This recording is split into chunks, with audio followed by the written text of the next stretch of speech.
Começando mais uma análise interessante e relevante aqui no canal, e hoje eu quero trazer para vocês os testes nucleares que ocorreram durante a Guerra Fria, sob coordenação dos Estados Unidos e do outro lado da União Soviética, da União das Repúblicas Socialistas Soviéticas lá durante a Guerra Fria, que corriam ali contra o tempo para desenvolver novas maneiras de atacar umas às outras no período de maior tensão da humanidade. Mas antes peço gentilmente para se inscrever aqui no canal, ativar as notificações, curtir e compartilhar o vídeo para ganharmos ainda mais relevância na comunidade geopolítica. E vamos então para o que interessa, para o que é relevante neste momento e ampliar assim o nosso conhecimento a respeito de um tema tão importante e que pode ali mudar a rotina, o dia a dia de toda a humanidade. O que significaria, lanço essa pergunta, o que significaria se a Rússia ela utilizasse no espaço ogivas nucleares contra constelações e satélites dos Estados Unidos? Ou se ocorresse vice-versa, se os Estados Unidos lançassem um equipamento lá na região de órbita, no espaço, e atingisse um satélite da Rússia, por exemplo, com uma ogiva nuclear. Aquelas explosões realmente que aconteceram, por exemplo, lá em Hiroshima, em Nagasaki, ou naqueles testes como o projeto Trinity, entre outros projetos, tanto dos Estados Unidos quanto da União Soviética.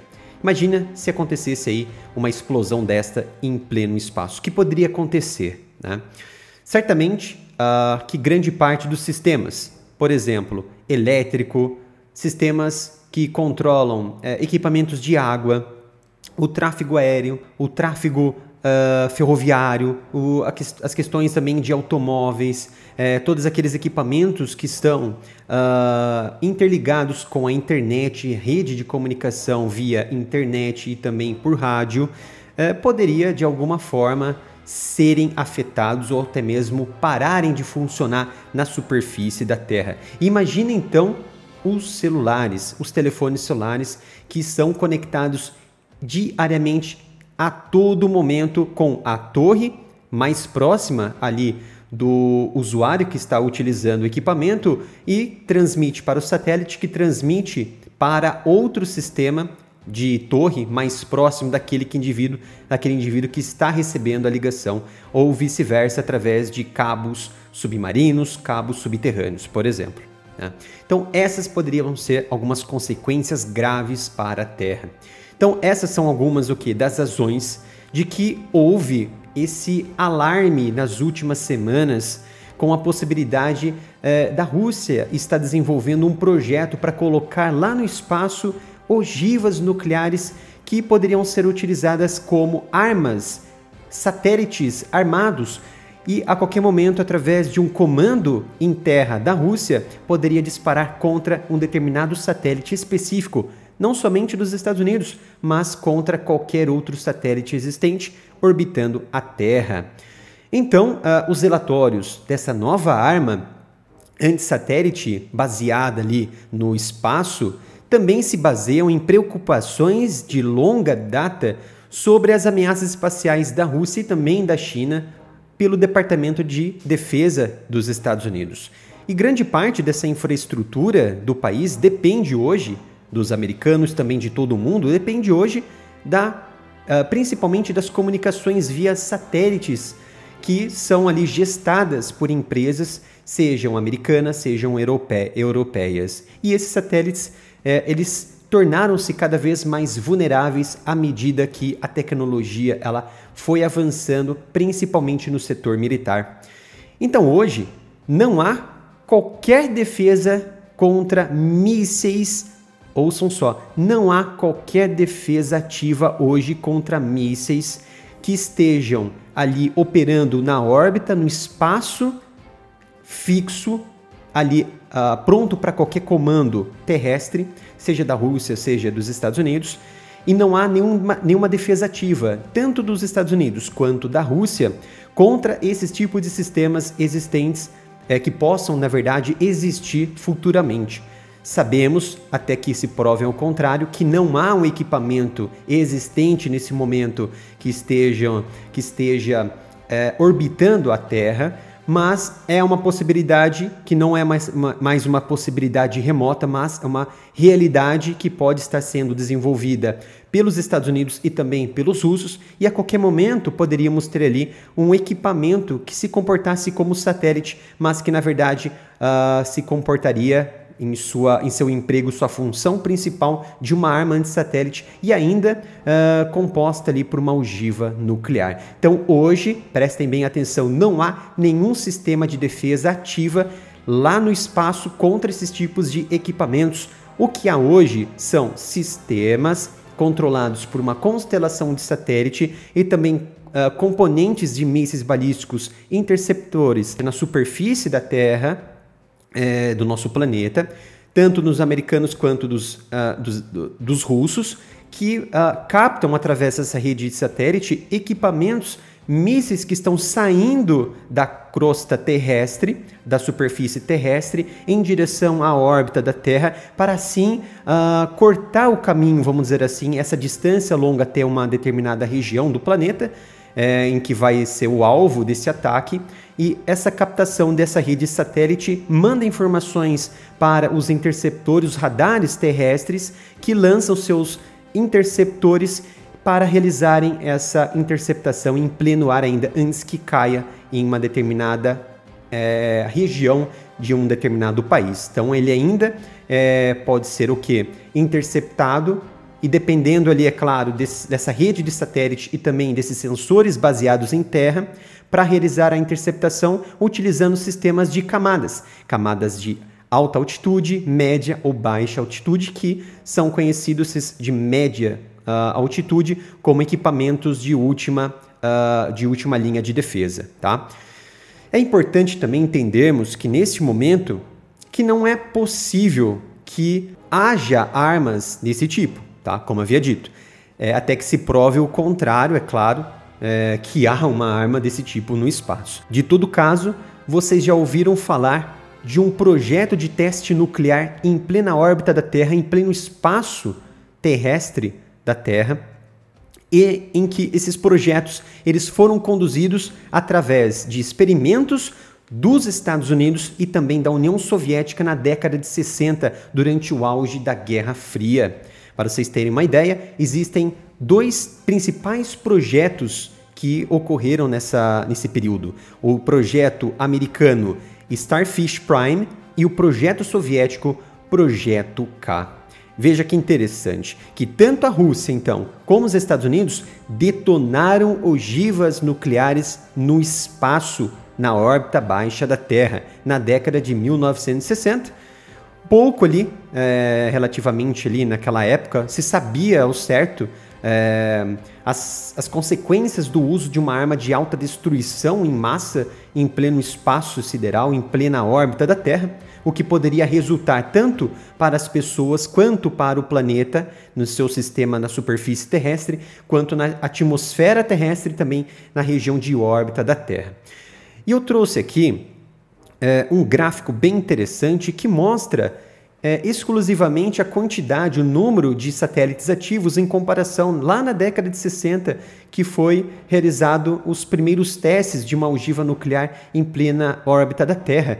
E também ali na época em que estamos vivendo nesse momento, nessa década de 2020, principalmente fazendo uma comparação de extremos aqui, através desses dados aqui da Statista. Veja que na década de 60, no começo, existiam apenas ali 6 satélites ativos, tá? Orbitando a órbita da Terra. E veja em comparação que em 2022, por exemplo, existiam 6.900 satélites. Então a proporção de um ataque ou teste daquela época ocorreria ali, por exemplo, danos colaterais em toda a Terra de forma muito reduzida e até mesmo por satélites ali na órbita da Terra. Então as consequências eram mínimas ali naquela época. Já se um teste desta magnitude, por exemplo, ocorresse hoje, que já estamos ali em 2024 com mais de quase 8.000 satélites ativos orbitando a Terra, o planeta Terra, certamente que os efeitos colaterais de uma explosão desta magnitude nuclear seriam realmente catastróficas para todo o sistema de tecnologia, seja de comunicação, de sensoriamento remoto, de radares e sensores, sejam ali satélites apontando ou sondas apontando para outros locais do universo. Realmente seria uma catástrofe imensurável para todo o estudo dessa ciência que está avançando a cada dia em relação ao espaço, tá? Então, este gráfico realmente nos remonta o perigo que é uma explosão nuclear desta magnitude no espaço, em comparação com aquela época de 1960, com a década de 2020, que estamos vivendo nesse momento.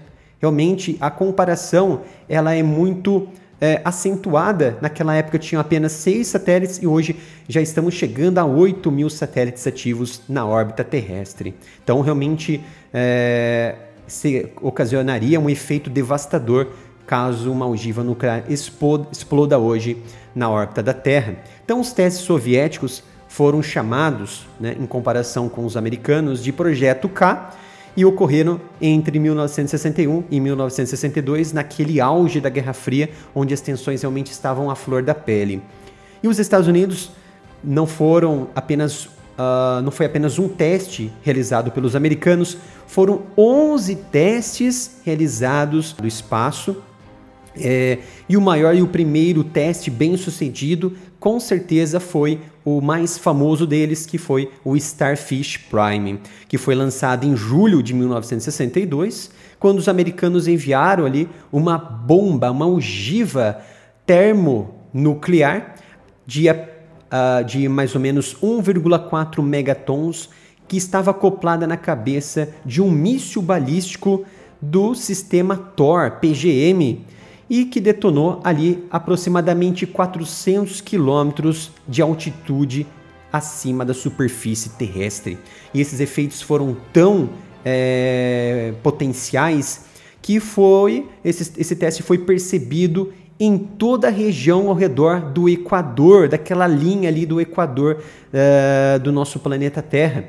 E ainda a grande parte dessa quantidade de energia liberada por essa explosão a uma altitude tão próxima da Terra, na região de camada orbital baixa ou camada de órbita baixa da Terra, ela causou ali auroras boreais de forma generalizadas por todos os cantos ali do planeta, principalmente no Círculo Polar Norte e também Sul, e principalmente por todo o Oceano Pacífico. Isso foi de acordo com relatórios do Departamento de Defesa dos Estados Unidos, que eles divulgaram em 1982, ali praticamente 20 anos depois desse teste. Então, essa explosão naquela época, ali, pra vocês terem uma ideia, existem, é claro, sistemas de classificação das órbitas da Terra, do planeta, em que eu vou falar mais à frente. Então essa explosão ela desativou, vejam só, alguns satélites que estavam próximos ali desta detonação, incluindo um britânico chamado Ariel, que sofreu ali inúmeras reações por conta das partículas radioativas desta explosão, dessa ogiva termonuclear americana, que entraram em contato dele. Por ser um equipamento muito sensível, ele parou de funcionar. Inclusive sistemas de rádio e também a rede elétrica, em parte ali da região do Havaí, ali na ilha americana no Pacífico, também foram desligados e alguns equipamentos pararam de funcionar por conta desses raios radioativos gerados por esta explosão. Enquanto a então União Soviética realizou então o seu teste chamado Projeto K, em comparação com o Starfish Prime dos americanos, de acordo com o especialista Hans Christensen, e essa explosão ela foi feita numa órbita ligeiramente mais abaixo da explosão que ocasionou ali o experimento Starfish.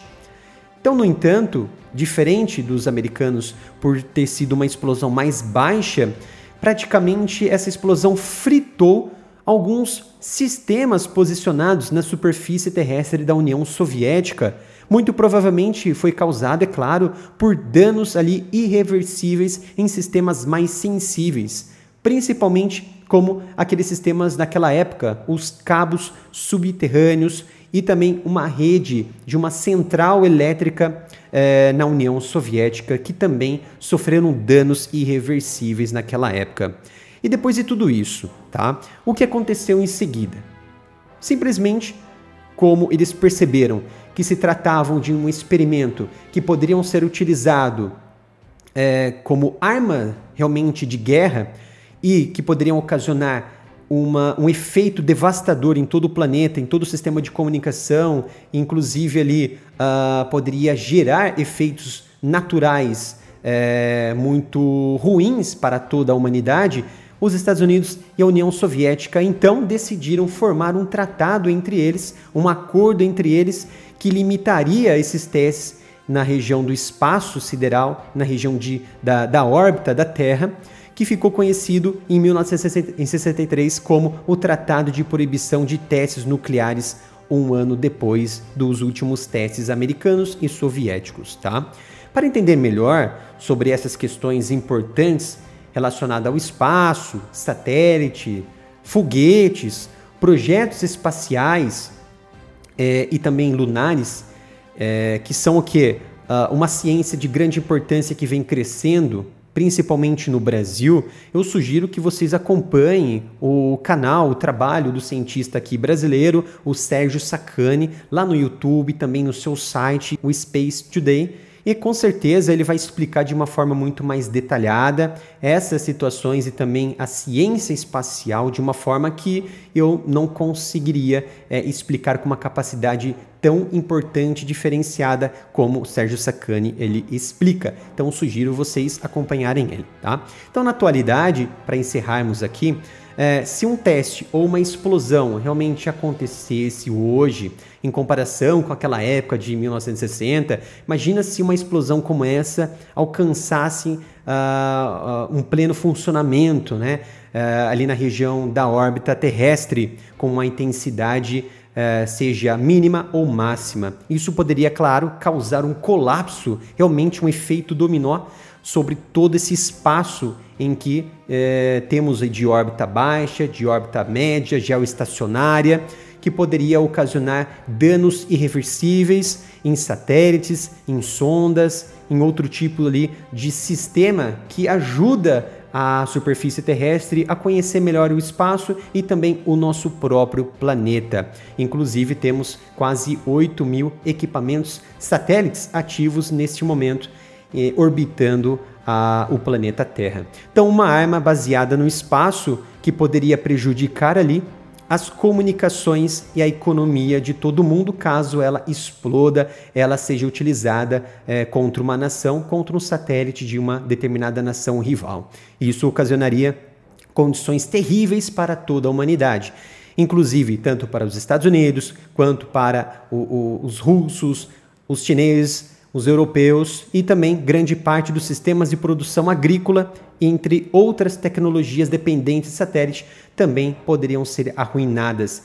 E todo o planeta sofreria condições econômicas em todos os sentidos e que poderiam levar a muitas crises humanitárias diante de uma explosão de uma arma no espaço sideral. Era esta análise que eu queria trazer hoje aqui para vocês. Espero que tenham gostado desse vídeo. Não se esqueça de se inscrever no canal, ativar as notificações, dê um joinha, um compartilhar nesse vídeo para que possamos ganhar ainda mais relevância na comunidade geopolítica. Obrigado pela sua presença e nos vemos no próximo vídeo aqui no canal.